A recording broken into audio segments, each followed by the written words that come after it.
வணக்கம். ஓஷோ உலகம். ஓஷோ தன்னுடைய நூலில் ஒரு சிறந்த விஷயத்தை சொல்கிறாரு. அது மிக அருமையான விஷயம் அப்படின்ற மாதிரி என் மனசுக்குள்ளே பட்டதுனால அது என்னன்றதை உங்களுக்கு நான் சொல்கிறேன். முல்லா நஸ்ருதீன் அப்படின்றவரை பற்றி நீங்கள் நிறைய புத்தகங்களில் படிச்சிருப்பீங்க. முல்லா நஸ்ருதீனுடைய வாழ்க்கையில் நடைபெற்ற ஒரு சம்பவத்தை ஓஷோ தன்னுடைய நூலில் சொல்லியிருக்காரு. அது என்ன அப்படின்னா, முல்லா நஸ்ருதீன் எப்போவுமே மனதை இளமையாக வைத்திருப்பார். அவர் வயதை பற்றி கவலையே பட கிடையாது. வயது ஏறினால் கூட அவருடைய சிந்தனை எப்போதுமே இளமை தவள இருக்கும். இளமையான சிந்தனைகள் தான் அவருடைய மனதில் ஓடிக்கொண்டிருக்கும். இப்போ டீனேஜ் பாய்ஸ் அப்படின்ற நம்ம சொல்கிறோம்ல, அந்த டீனேஜ் பாய்ஸினுடைய மூளையில் எப்படிப்பட்ட இளமையான எண்ணங்கள் இருக்கின்றனவோ அதே மாதிரி இளமையான எண்ணங்கள், இளமையான சிந்தனைகள், இளமையான மனப்போக்குகள், மன ஓட்டங்கள், இதுதான் முல்லா நஸ்ருதீனுடைய மூளையில், இதயத்தில், மனதில் எப்போதும் இருந்து கொண்டே இருக்கும். அப்படி வரும்போது முல்லா நஸ்ருதீன் அப்படியே சாலையில் ஒரு நாள் அப்படியே நடந்து போயிட்டே இருந்தார். நடந்து போயிட்டே இருக்கும்போது ஒரு இளம் பெண் அவருக்கு முன்னாடி அப்படியே நடந்து போயிட்டு இருந்தாங்க. அந்த இளம் பெண்ணுடைய அழகு அப்படின்னு இருக்கு இல்லையா, அந்த அழகால் ஈர்க்கப்பட்ட முல்லா நஸ்ருதீன் ஜொல்லு விட்டு அப்படின்றோம்ல, அந்த பேட்டர்னில் அந்த இளம் பெண்ணை பார்த்து ஜொல்லு விட்டுக்கிட்டு அப்படியே பின்னாடியே போய்கிட்டே இருந்தார், ஃபாலோ பண்ணி.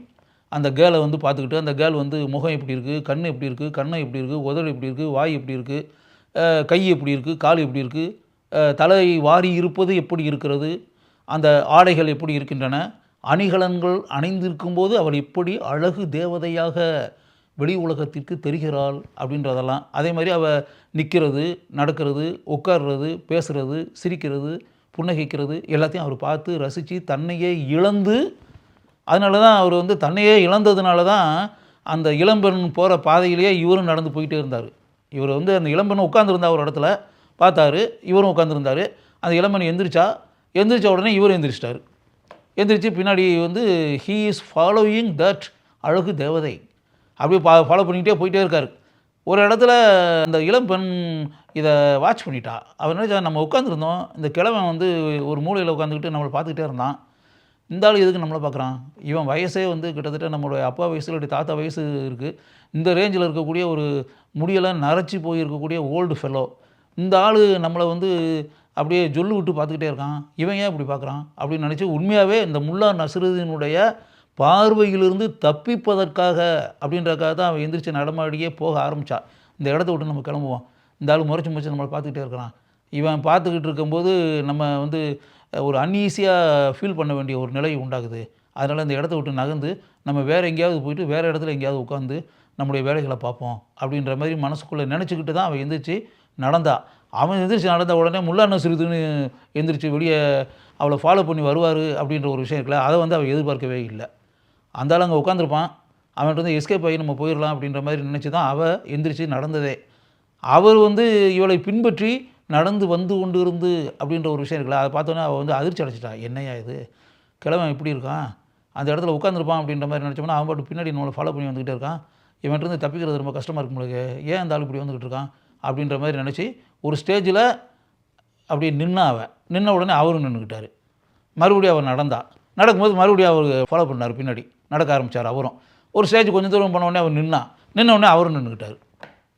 அப்போ இந்த ஆள் நம்மளை ஃபாலோ பண்ணுறது தான் வேலையை வச்சுக்கிட்டு இருக்கானோ, இவனுக்குன்னு தனிப்பட்ட முறையில் வேறு வேலை இல்லை போல இருக்குது, அவனுக்கு வேறு வேலை இருந்துச்சுன்னா நம்ம நின்னா கூட அவன் பாட்டுக்கு நம்மளை கிராஸ் ஆகி பேசாமல் போயிட்டே இருக்கணும்ல, அப்படி போகாமல் அவன் நம்ம நிற்கும்போது அவனும் நிற்கிறான், நம்ம நடந்தால் நம்ம நடக்கிறான், நம்ம நின்றுக்கிட்டோம்னா அவன் நிற்கிறான், மறுபடியும் நம்ம நடந்தோம்னா அவன் பின்னாடி நடக்கிறான், என்னையா இது, இந்த கிழவன் இப்படிப்பட்ட ஒரு கேவலமான பிறவியாக இருக்கான், கேவலமான சிந்தனை கொண்ட மனிதனாக இருப்பான் போல இருக்குது, கிட்டத்தட்ட ஒரு ஜொல்லு கிராக்கி அப்படின்றோம்ல அந்த மாதிரி ஆளாக இருக்கான் போல, ரொம்ப கேவலமாக இருப்பான் போல, வயசுக்கும் இவனுடைய செயலுக்கும் சம்மந்தமே இல்லை, இந்த ஏஜில் இருக்கக்கூடியவன் எந்த அளவுக்கு மெச்சூரிட்டி உள்ள ஒரு மனிதனாக இருக்கணும், வயசுக்கேற்ற ஒரு பக்குவம் வேண்டாமா, அந்த பக்குவமே இல்லாமல் சாதாரணமாக பொடி பசங்க, வாலிப பசங்க, கல்லூரி மாணவர்கள், இளம் தலைமுறையை சேர்ந்தவர்கள் எப்படி செயல்படுவார்களோ அப்படி இந்த ஆளு செயல்பட்டுக்கிட்டு இருக்கான். இது ஒரு நல்ல விஷயமா?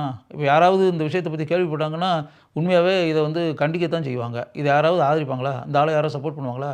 இந்த ஆளை நீங்கள் நல்ல காரியத்தை தான் செஞ்சீங்க அப்படின்னு யாராவது சொல்லுவாங்களா? உண்மையாகவே முல்லா நஸ்ருதீனை பார்த்தாங்கன்னா, என்ன பெரியவரே, இப்படிப்பட்ட ஒரு கேவலமான ஒரு மனிதராக இருக்கீங்க, அந்த பொண்ணு வயசு என்ன, உங்கள் வயசு என்ன, உங்கள் மக வயசு இல்லாட்டி உங்கள் பேத்தி வயசு அந்த பொண்ணு, அதுக்கு பின்னாடி இந்த மாதிரி சொல்லி விட்டுக்கிட்டு நீங்கள் நடந்து போயிட்டுருக்கீங்க நல்லதா அப்படின்ற மாதிரி நிச்சயமாக யாராக இருந்தாலும் முல்லா நஸ்ருதீனை கண்டிப்பார்கள் அப்படின்றது தான் உண்மை. இந்த ஆளை நம்ம என்ன செய்கிறது அப்படின்ற மாதிரி நினச்சிக்கிட்டு இருக்கக்கூடிய அந்த இளம்பெண் நம்ம சைலண்டாக இருந்தால் நல்லா இருக்காது, இந்த ஆள்கிட்ட ஏதாவது கேட்க வேண்டியதான் அப்படின்னு, பெரியவரே இங்கே வாங்க அப்படின்னு. அங்கே வந்து நான் உட்காந்துருந்தேன், நீங்கள் தூரத்தில் உட்காந்து என்னை பார்த்துக்கிட்டே இருந்தீங்க. அதுக்கு பிறகு நான் எந்திரிச்சு நடந்து வந்துகிட்ருக்கேன், நீங்கள் பின்னாடி நடந்து வந்துக்கிட்டே இருக்கீங்க என்னை ஃபாலோ பண்ணி. இது ஒரு நல்ல விஷயமா? யோசிச்சு பாருங்கள்.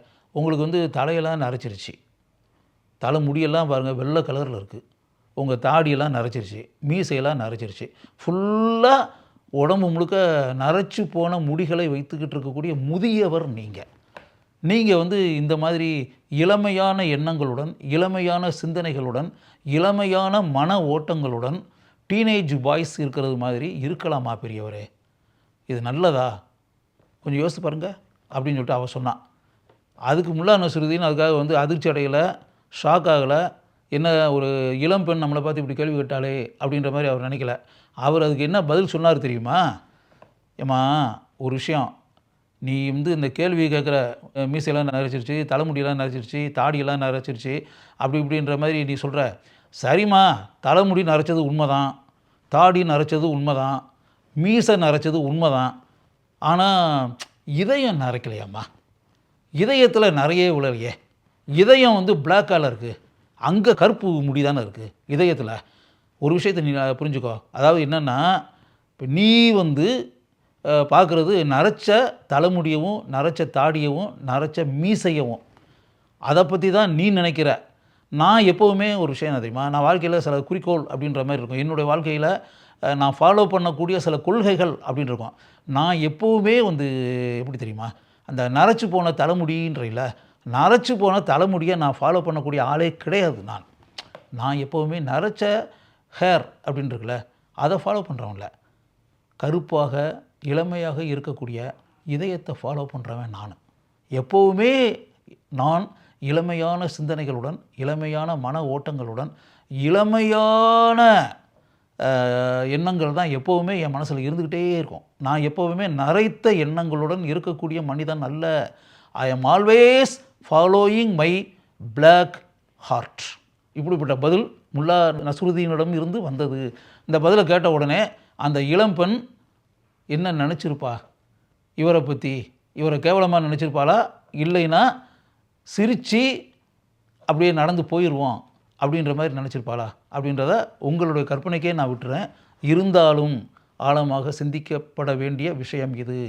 முல்லா நஸ்ருதீன் அந்த பெண்ணை ஃபாலோ பண்ணி பின்னாடி நடந்தார் அப்படின்றது ஒரு பக்கம் இருந்தால் கூட, இதையெல்லாம் தாண்டி ஓஷோ வந்து இந்த சம்பவத்தின் மூலம் நமக்கு கூற நினைப்பது என்ன என்றால், நீங்கள் எப்போதும் தலைமுடியே நரைத்திருந்தாலும், மீசையே நரைத்திருந்தாலும், தாடியே நரைத்திருந்தாலும், உங்களுடைய மனதை, இதயத்தை எப்போதும் இளமையாக வைத்திருக்க வேண்டும் அப்படின்றதான். எப்போவுமே ஃப்ரெஷ்ஷாக வச்சுருக்கணும், இளமையாக வச்சுருக்கணும், இளமையான எண்ணங்களுடன் இருக்கணும். துவண்டு போகிற அளவுக்கு உங்களுடைய இதயத்தையும் மனதையும் வைத்திருக்கக்கூடாது. எப்போவுமே உங்களுடைய இதயத்தையும் மனதையும் ஃப்ரெஷ்ஷாக, புத்துணர்ச்சியுடன், புத்துணர்வு ததும்பி இருக்கக்கூடிய நிலையில் எப்போதும் வைத்திருக்க வேண்டும். நீங்கள் உங்களுக்கு வயதாகி விட்டதே அப்படின்ற பற்றி கவலையே படக்கூடாது. வயதானால் என்ன, உங்களுடைய மனதையும் இதயத்தையும் மூளையையும் எப்போதும் இளமையுடன் வைத்து கொள்ளுங்கள், அது உங்களுக்கு நல்லது அப்படின்னு சொல்லிட்டு ஓஷோ சொல்கிறாரு. அது மிக உயர்ந்த விஷயம் என்று என் மனதில் பட்டதால் உங்களிடம் நான் அதை பகிர்ந்து கொள்கிறேன்.